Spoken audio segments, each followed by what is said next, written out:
Hello everyone, my name is Cameron Hudson. I am currently a sophomore at the University of Arizona. My purpose for this video is to address the issues that have arisen due to global warming. I will first explain the effects global warming has had on our environment. Secondly, I will talk about 5 things that have affected the environment directly. And lastly, I will address some solutions to these problems and ways we can help slow and eventually eliminate global warming as a whole.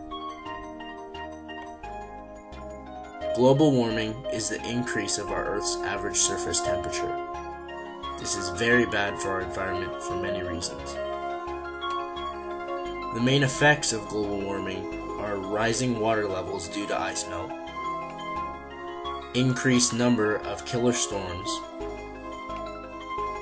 extreme drought in certain regions, and widespread extinction of animal species.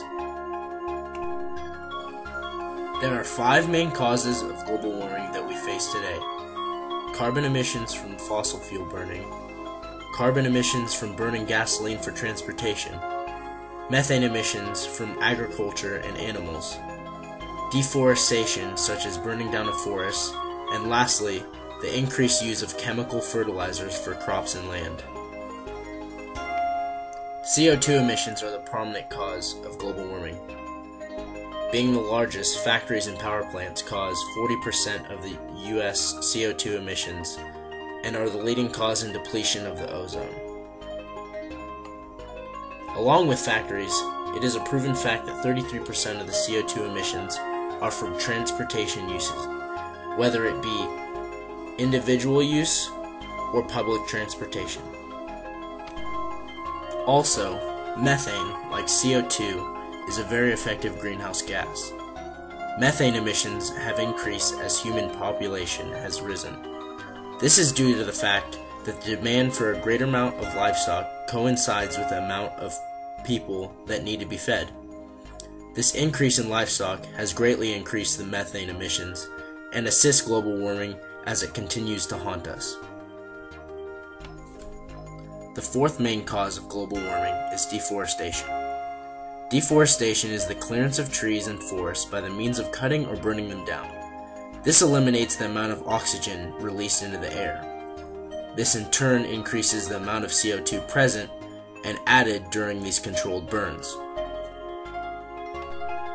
The last main cause goes along with agriculture. As the population increases, the demand for crops also increases. Crop spraying with chemical fertilizers has become a need due to increased temperatures and has been the most efficient way to preserve crops. This, however, has dispersed the chemicals into the air and helped global warming. As I've researched these causes of global warming, I have found sustainable solutions to each problem. These solutions are means by which we can begin to fight global warming. You may be thinking, what can I do to help? Well, I'll tell you how you can eliminate each cause with a simple solution. Factories can turn to alternate methods of fuels, such as biomass fuels, providing energy through solar power, and even wind power.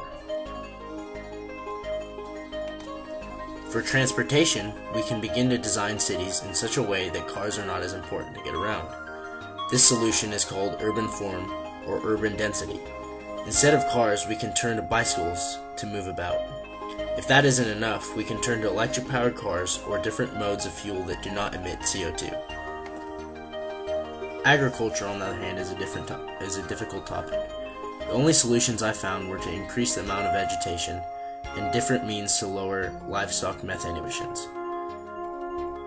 An interesting study I found proved that feeding cattle fish oil reduced the amount of methane emitted. Simple solutions like that go a long way. Deforestation, on the other hand, is as simple as reducing the amount of land developed and trees eliminated. A great sustainable method is to replace each tree that is burned or cut down in the process. Last but not least, crop spraying needs to be reduced. The main need for crop spraying and chemical spraying is due to the need to preserve vegetation from extreme heat and weather. With all these solutions put into action, temperatures should fall, and the need for chemical fertilizers will decrease as well. Overall, the research I encountered showed simple, sustainable solutions to these big issues concerning global warming.